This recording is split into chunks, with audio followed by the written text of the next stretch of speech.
Oh, yeah, it was a noisy. Probably be like, loud cricket. Yep, noisy. All right. on the other hand, given his size and weight, he probably, yeah. And given his size and weight, I don't think the noisy cricket would throw him at all. Yeah, but I wonder his reaction when you give it to him without telling him the power behind it. He probably tried to eat it, just out of insult. Yeah, I'd say one of fires it, slightly gets moved backwards, and whatever's in front of him just spontaneously explodes. Like, huh. He'd either get rid of it in some way, or he'd just set it aside, or he'd look at it, shoot it, and be like, okay, this thing's fine. Yeah, but you probably would wonder, are they pulling my leg or something? At first, the sight of it. Yeah. What would be even funnier is if any of the trilogy games had a gun that was like the noisy cricket, just looks tiny and pathetic, but the damage that is through the roof. Yeah. Are there many Men in Black games? Good question, I think there's a actually. VR one, but I don't think it went over well. I think the VR one went well. There was a VR Scram one. rail, and our first level 9 item. Got released last year. Huh. Okay, I didn't only know a that. few months ago, actually. I told you about it, Captain, even. A Wolf in VR played it. Alright. Let's see. None better than those. Okay. And yeah, the max item level is 10, so we are getting towards the top of that. Yeah. Oh, and I had, just for the fun of it, I have a thought for Drakir. What do you think the Protheans look like as a race, or looked like? I already know if I already sort of had that spoiled. I just unsure who made me get spoiled by it. According to the log files, the But it ship was was years out near the ago. Perseus Vale. Looks like they found some kind of alien artifact.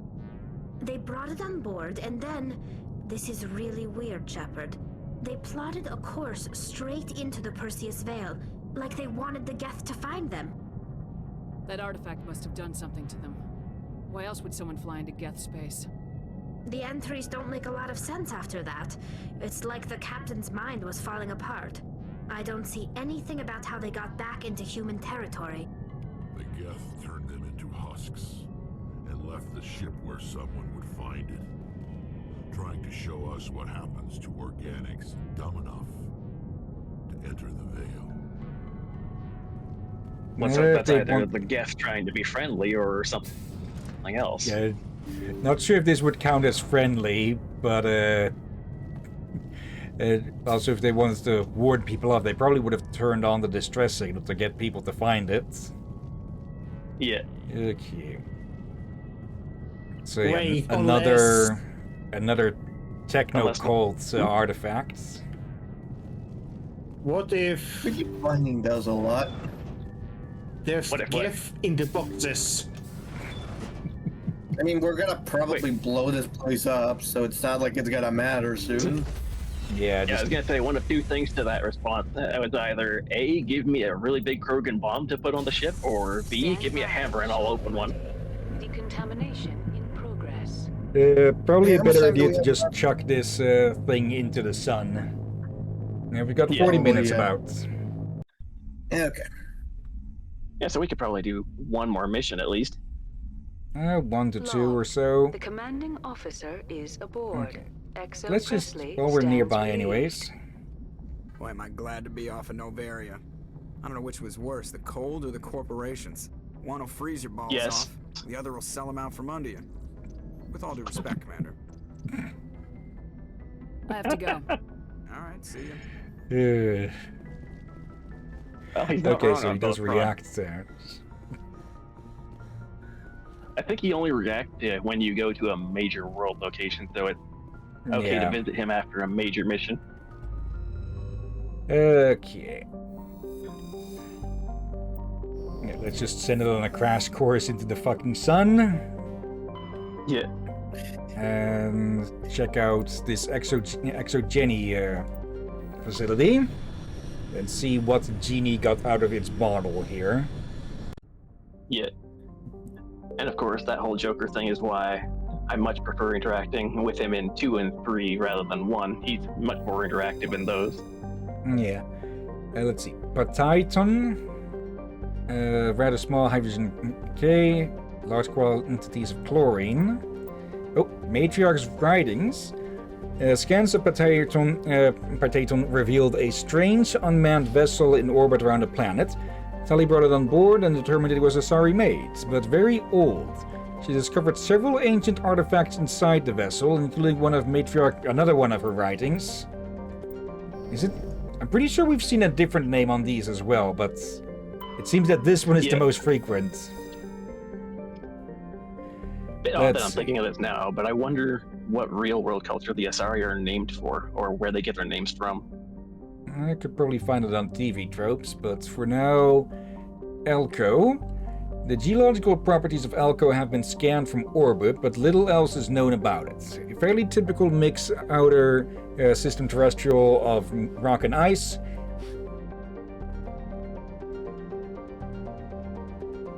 Pardon.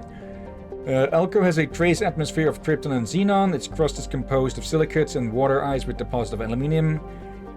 Registered starship traffic has been recorded in the vicinity of this planet. Travel is not advised. Okay, so it's a bit of a pirate hub. Yeah. 30 years, 45 hours. Very cold and half gravity. I don't think we're not in the Terminus systems yet, are we? Nope. Yeah, because I know the Terminus system is sort of pirate central, but I guess this is a more independent pirate area. Yeah. Lomarthu. Let's see. Has a reducing atmosphere of methane and nitrogen. The surface is hot and mainly composed of sodium with deposit of uranium. In terms of size and orbit, Clomarthu is a virtual twin of Earth, but utterly lacks life. Yeah, 1 Earth exactly. 18.8 hours. Good atmosphere, high temperature, and good gravity. Yeah. If it weren't for all that, I would say potential terraforming candidate. Looks like we've got an active distress beacon on the planet below, Commander. No message, just a locator signal. Okay. Nodacrux is a verdant world with abundant water, temperate climate, and a thick nitrogen-oxygen atmosphere, and a rich ecosystem. It would seem to be perfect for life. The way you misread the temperate at first. A relatively high percentage of oxygen makes humans feel energized and alive, though it has also allowed insect analogs to grow to frightful sizes. Now we found oxys. Unfortunately, Nodacrux is a case of almost not quite. Thunderstorms are as common as on Earth, but in Nodacrux's thicker oxygen-rich atmosphere, they are deafening and spark constant wildfires. More damning, however, are the large and ubiquitous tufts of pollen that float on the high-pressure air. In humans and other oxygen-breathing species, they cause severe or lethal allergic reactions. Oh, great. Yeah, another one of these. Earth was like this long ago. Yeah, I was gonna say, how long before we encounter a giant prehistoric spider? Let's see. Technically, spiders don't count as insects, but more separate arachnids and such. Oh, yeah. As a certain orange-haired brawler would attest to. Let's see. What? Over a period of 3.6, Emily, crosscode. Oh, yeah. Oh, right. 22 hours, 2.6 atmosphere, good temperature, good gravity, and we're heading in here. Okay. You know, splat, giant bug on the window. Actually, if there is any fighting to do, let's bring the Krogan. Yep. He'll be good for smashing bugs and glyphid. Well, he does have Right, yeah, the Ragnar Wars were 2 millennia ago, so as old as Rex likely is, he didn't live through that. Yeah. Okay. Well, and not to mention, the Krogan are used to a world that's so hostile that there's a good chance they've seen anything from glyphid-sized bugs that are glyphid-like to freaking dreadnought-sized bugs that are bigger. And not to mention pressure maws. Yeah. And hello. What in the... Thorian creeper? Okay, I thought we were done with Thorians. Nope. Oh, I thought it was flying through the air, but no, it was sliding across the ground. No, you made him go tobogganing along the grass. Okay, ramming speeds. Alright. Okay, soundboard. There were We need the two soundboard there. then. Where did one of them go? Okay, no, there's... Is that the one, or that was the one, I think? Quick, find another one. Okay, there are none on the radar. Right, I want to ask, have we seen any planets we actually seen any forests? No. Not so far, but I know that we will eventually. Bear. Scimitar, Armageddon. Okay. Bear. Okay. Yeah, now that we're starting to get level 9 stuff, the level 8 stuff is being is a lot less attractive to use. Especially since we can get Spectre Gear that is just plain better than most of the other of its same level.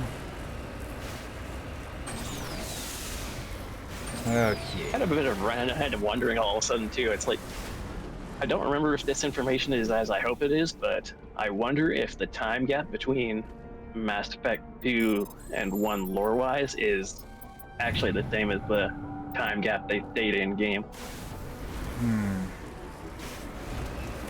I'm not sure. First off, let's get down this mountain. Okay, it's one thing to look up though, just in case. For later. Anything of... Okay, not seeing an entry point. I thought it was a mine shaft at first. But no, it's a separate little structure. Probably a habitat. Actually, at a glance, it looked like it could be either a habitat or a little crashed satellite. Okay. Or for all we know, it could have been a crashed observation probe. Too big and too unscathed for that. It is odd that it is partially buried into the side. But it may... Actually, they could have been testing stuff in a cave there. Maybe. Oh. Oh man, if they were running experiments on glyphids. There we go, just clamber back down.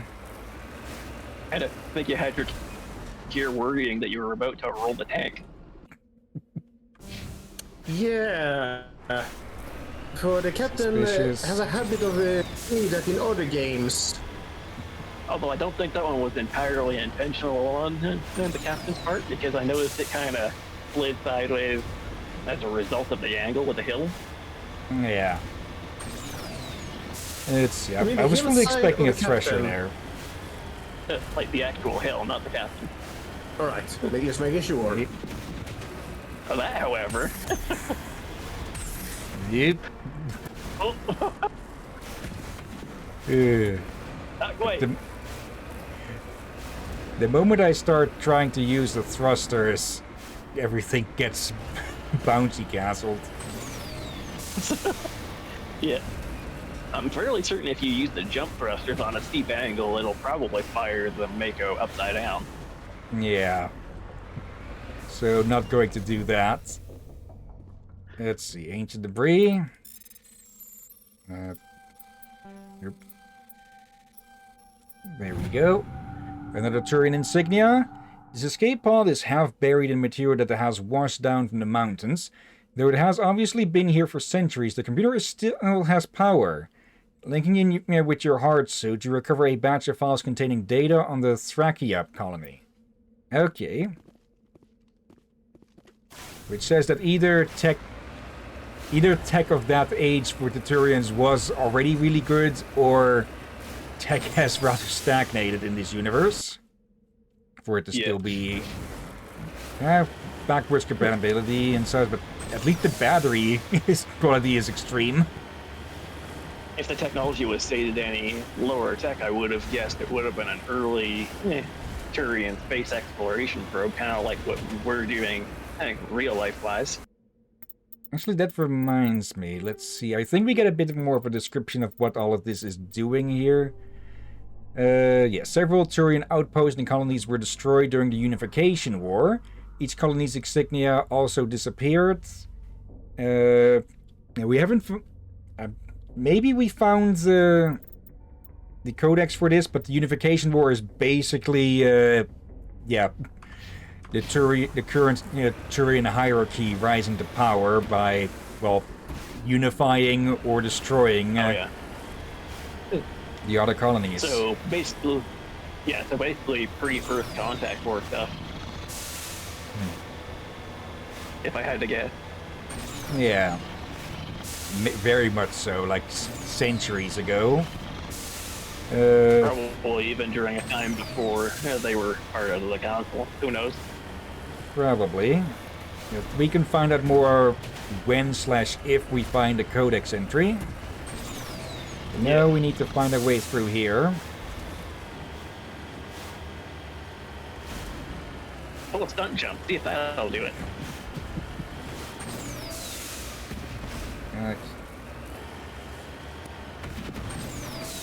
There.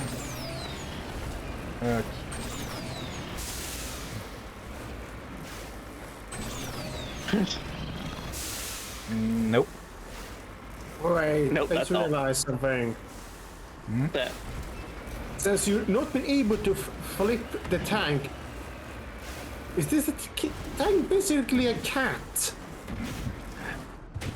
Oh, it can fully flip over. It's just that I've managed to avoid it. I think I see a path. Plus, I'm pretty sure the game systems are also designed to try to make it so that somehow, even in unrealistic angles, the game tries to keep the tank from going over.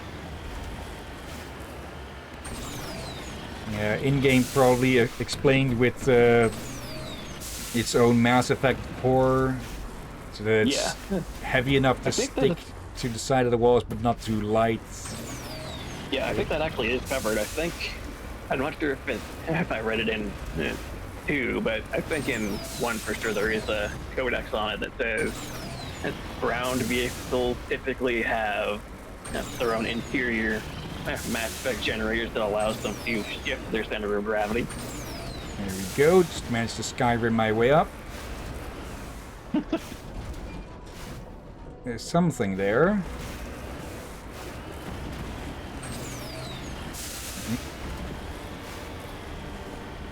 There we go. Mysteriously quiet. Yeah, there won't be a bee, so... That's... Okay, just half a second away from running it into one of the red sections. Okay. Yeah, I think it was chasing you down. I could have much easier gone this way, it looks like. Probably, yeah. Oh, welcome back. Back. Yeah, just run over the fucking... Run over the weird space deer. I remember something with some sort of in-joke with something here. I'm not sure if it's these things. Yeah, it's those things. It's just not that one. It's a very specific one. I remember seeing these in Mass Effect 2, whatever these aliens are on some planet, and in one of the tank missions there, the vehicle's internal AI actually has a voice, and it pops up about all kinds of environmental concerns of like, hey, do not run over the animals or shoot the animals. They're basically cows with hands or something. Yeah. Cows with One of thumbs. the lines I remember. Actually, one of the lines I remember that I had chuckled at that was kind of funny was as the tank VI being like, "Remember, this environmental grip would like to remind you that animals are people too." Speaking of that, actually, we did look up the. We had that bit last time, or before that, about the difference between sentience and sapience. And yeah, it looks like I was misled on that a bit, in that basically sentience is anything that is capable of, well, some level of thought, even if it's even just instinct and such. Where it's sapience that is the actual mark of intelligence and such. Yeah. I thought it was the other way around, actually, but yeah. Probably like I remember in some sci-fi stuff when it speaks of sentient life and such, when meaning, well, thinking creatures and such. Yeah. It wasn't that long ago, actually, that my dad and brother had that debate with me too about the sentience versus sapience terms. Yep. Oh man. Are we gonna have to fight another Thorian on this planet? Oh, you transformed them into ballet dancers. Well, it's not my fault that Exogeny sent a bunch of ballerinas up in space. Yeah, if you want to turn them into ballet dancers properly, however, lay down a singularity field and use throw. Okay. Any more hiding in here? Honestly, should pour this out just in case. Rescuers? Oh, thank God. See? I told you somebody would come to investigate that signal. My name is Dr. Ross, Chief Exogeny Researcher at this facility. We've been trapped in this room for days. We're almost out of food and water. You got here just in time. Any of your grandparents called Bob? Oh, for the love of... I need to know what's going on. Why is this place crawling with Thorian creepers? How do you know about the Thorian? I know what Exogeny was up to. I saw what they let the Thorian do to those colonists, so I destroyed it. Our secret's out then. No point in my lying. You already know the worst. The creepers here were created using altered samples from the specimens on Pharos. We discovered a way to turn them into docile, obedient servants. Everything was going fine until a few days ago. Then all the creepers suddenly went berserk. Only a handful of us made it back into the safety of this room. Serves you right, yeah. Probably supposed to coincide with us killing the main thing and such. Likely. Oh. And I saw your hair's glitching out. What the hell? Yeah. Why didn't you send a clear message asking for help? All we had was that signal from the emergency beacon. This is a closed communications base. Exogeny was worried about someone on the project selling secrets to a rival firm or reporting our work to the authorities. We have no direct communication with the outside, only the emergency beacon. It sends a general distress signal to the Exogeny site on Pharos.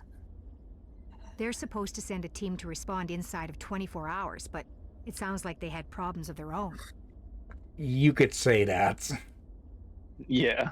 Any chance some of the other people at the base might still be alive? I doubt it. Too many creepers out there. They never stood a chance. We're the only ones left. Any idea why they turned on you? Maybe there was still some kind of link between the creepers and the Thorian back on Pharos. The Thorian was unlike any other life form we've ever studied. I can't explain how, but maybe when it died, it somehow set off the creepers here. Oh, great. Organic quantum mechanics. Yeah. Okay. I've heard all I need to. Look, I know what we did here was wrong. I'll admit that. But it's over now. There's no sense reporting this to the authorities, right? Well, I could just gun you all down and not report any of that either. You were in charge of this project. The safety of the staff was your responsibility. They trusted you, and you betrayed that trust. Be reasonable. I didn't mean for this to happen. Besides, how does it help anyone if I end up in jail? Normally Exogeny would have my back, but it sounds like they're going to have their hands full cleaning up the mess on Pharos. But I've got money. A nice little emergency fund I set up. It's yours if you let us go. We've got like 2 million Bribery. credits. The Yeah. victims here deserve justice. I have to take you in. That's not going to happen. Open Okay. fire. Open fire. Great. I'll bury you instead then. Or just vaporize you. Yeah. And this should tell us just how corrupt Exogeny is. Well, so much for the rescue team. Yep. Exogeny's Yep. second-rate mercs proved no match for a trained Alliance Marine, a Quarian, and a Krogan. With the last of the science crew dead, there's no reason to linger here. Okay. Combat optics. Hello there. Bit of a waste of lives, but they were asking for it. Turning off the... Okay. So no one else comes looking around this place. Yoink. Yeah. No sense having people come looking and finding an empty building with a bunch of corpses laying around. Just turn Yes. off like all of the lights, the life support, and just pissing off. Should just go find the main power generator and shut it off completely. Bit too early there. Okay. Mm-hmm. There. Let's see. And that's about it here then, it looks. Okay. Yeah. Let's check if there's anything more on the... well, this area of the planet's surface. There'll probably be something else of interest somewhere, but not to us at least. Some fancy mountain range or something. But yeah, we're done here. At the very least, there's scenic views left to find here. That's about it. Okay. I had a bit of a thought earlier about, like, potential spin-offs from Mass Effect that could have been done. Like, I've mentioned a few times during these streams that it is just a shame that there weren't too many, too many other games outside of the main ones. Like, not even a fucking cart spin-off, and basically everything gets that. Yep, we got everything. But yeah, an MMO of this series, or this universe, it could just put it in an alternate universe where the Reapers were just not a thing or something. Or something else to help explain things or set it after everything. But yeah, that could have gotten into interesting things probably, but yeah, unlikely to happen. Are you sure you finished Another that way planet? I think we did everything on it, or... So is this an exclamation mark on the map on it? Huh. Not Yeah, there another anymore. another way to go for the MMO idea would be something that maybe a couple hundred years after the event of 3. Probably. Let's see. Or do something daring and just not involve humanity at all and have it be put sometime after the Krogan Rebellion. Oh yeah. Let's see. Supe has the composition of an ice dwarf planet, but is unusually large for such a body. It has a trace atmosphere of krypton and xenon. The frozen surface is dotted with deposits composed of potassium and light metals brought to the surface by cryovolcanic processes. Supe's icy surface was often used as a source of potable water by passing merchant vessels. Since the Alliance claimed the inner system world of Chaska, satellites placed in orbit automatically bill any vessel landing on the world for the massive water removed from the surface. Exogeny has had a difficult time keeping these satellites operational. They often meet with accidents caused by impact with jettisoned space debris. So people Basically, vandalizing the someone built a parking satellite that ticket. crashes. One at a time. Let's see, 275 years, 63 hours, no atmosphere, extreme low temperature, and very low gravity. Let's see, magnesium. Okay, and on the way out, we shoot down one of those satellites. Just to say fuck you, Exogeny. Oh, this is interesting. Let's see. Ilapa is a hydrogen and helium gas giant with an unusually ruby color caused by contaminants in the atmosphere. The world has over 120 moons, one of the highest totals in all known systems. Once full development of Chaska's colony begins, a helium-3 refining infrastructure will be developed in the Ilapa system, concentrated on the large ice moon of Konaraya. Okay, 70 years. Moons. Yeah. Make you wonder how many of those crashed into each other and reduced the amount. Sorry? Pretty sure for something to be a moon on a gas giant, well, gas giants are already just fucking giant, so there's a lot more space to work with. But yeah, it would be possible with that amount that some might collide, but seeing as these things have likely been around for millions of years already, it's unlikely. But unlikely is not 0% chance. Let's see. Apo, a craggy world of igneous and basaltic mountains, Apo is racked by constant geological activity. While volcanic hotspots are rare, continental plates are constantly piling up new mountains, subducting old ones or causing slips along transform faults. Apo has a dense atmosphere composed of nitrogen and carbon monoxide. Due to the constant earthquakes and landslide activity, surface exploration is not advised. The rubble-covered wrecks of a half-dozen expeditionary ships stand in mute testament to the planet's instability. So what we're hearing there is don't land on that or you're gonna get fucked. Yeah. Okay, 30 years, 56 hours, good atmosphere, low temperature, and good gravity. It's just that, well, the planet is just as likely to do the harm shake the moment you land as it is to, well, do something else to kill you. You land there and suddenly a few minutes later, Fisher opens up beneath your vehicle. Yeah. Inti is a terrestrial planet with an atmosphere composed of ammonia and helium. Its surface is mainly composed of sodium oxide with deposits of magnesium. Its density is rather low, leaving the planet tide-locked to Minato. Inti is an unremarkable world, drawing little more than a cursory scan for surface pirate anchorages when an Alliance patrols enter the system.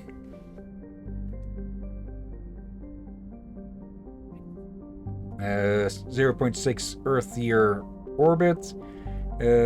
Same for the day length because, well, it's locked.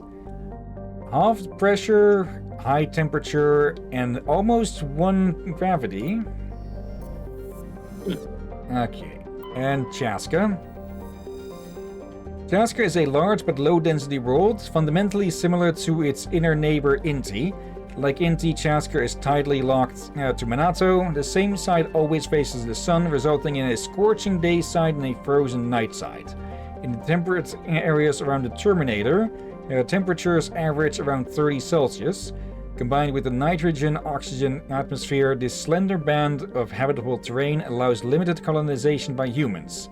It's just that, well, you'll never see the fucking sun go down. Yeah.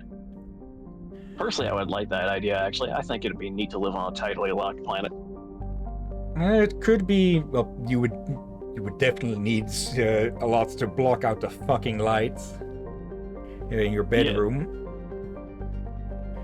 Yeah. Let's see, Chaska's ring is unique. It appears to be, for lack of a better term, a massive piece of alien installation art. The rings are made of small pieces of synthetic material and are almost invisible from space. From the ground, they catch and scatter the light of Minato in picturesque ways. It is not known who created the ring or when. Chaska is very early in development, with little more than a few pioneer teams scattered across the surface. Information is being collated about native hazards and ecology, while a massive colonist recruiting drive is gearing up back on Earth. Okay. So even though there aren't too many people yet, the colony has technically been founded in 2183 with a population of 150, which is the new lowest, I think. Oh, timer. Yeah. Orbital period of 1.3 years. Pretty good atmosphere, high temperature overall, but like it said, survivable around the Terminator. Not that kind of Terminator though. And good gravity. You mean the equator? Now the equator would be the equator would be like around the planet here, but the Terminator would be more like on the y-axis. So yeah, it can't really actually. Yeah, equator would be like this on the planet, you could say, or and the Terminator would be more like the ring of it, or like that. Like on Earth, for example, it would the one point would be the North Pole, the other the South Pole. Yeah. Yeah. Okay. And you ring around it in that way instead. Okay. And if I recall from the lore, this in-game current year, that colony is like founded this year, basically. Okay. But yeah, that is all the time that we have for today. Yeah, you did save, right? Yeah. Okay. Yep. I hope they did. I'm gonna pass out right now, so you guys do the final thing. Night, everybody. Okay, see you next time, and thanks for visiting. See ya, no problem. Now, before we end the stream, of course, let's look for someone to raid. Yeah, and we're gonna do another catch-up stream on Sunday, but this time it's on Zenless Zone Zero. Yeah, because... okay, at least there was a good reason for it yesterday. Yep. I might have mentioned this before, but my parents are basically helping a widowed uncle of mine renovate his home. And yeah, apparently some people have been fucking with him. Selling him stuff that doesn't fit and so. And trying to refuse to take it back and that sort of bullshit. Kind of sucky. Okay. List of recent raids. Okay, it is busy, so I'll narrow this down to a few. Let's see, a streamer I found recently.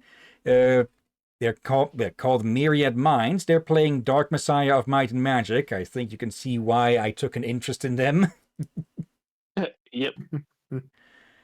Then we have, let's see, Black Panther, who is playing Warframe. And last but not least, let's see, do we rate them recently? Doesn't look like it. We have Cordust playing Species Unknown. I think I've heard of that game of once or twice, but I don't remember what exactly about that. Species Unknown. Maybe they're looking at Prothean. Protheans are a known species. It's just not much known about them. Oh dear. But yeah, any of those are of interest, or shall I take a pick? I say your choice. Yeah, up to you, I'd say. Okay, let's take a peek at where Myriad Minds is. Okay, he's at the Necromancer's place. Oh, let's go give them a raid. And there. Okay, / raid and paste. But before we get started, of course, thank you everyone who may have been watching now or later. Thank you, Marco. Thank you, Aurora. And of course, thank you as always, Drakir, Ram in absence, or in now absence, and Dervin. You're welcome as always, my friend. And thank you all for joining and watching this madness. You're welcome indeed. Okay. Tomorrow, I'm going to need to work, and, well, we don't do streams on Friday. Actually, after tomorrow, we technically could do it again, since tomorrow I will be helping the swimming group again, but it was only for this month, so yeah, we'll have to... We could potentially put catch-up streams on Friday, but not this week at least. Yeah, but I do think it's still good to try to have at least one day as a, break in relax between. day. Yeah. Okay, maybe at best/worst, just relax streams or something. Yeah, but as a alternate catch-up day, definitely I'm for that. Since if you're only able to stream one day already, then why not? Yeah. And yeah.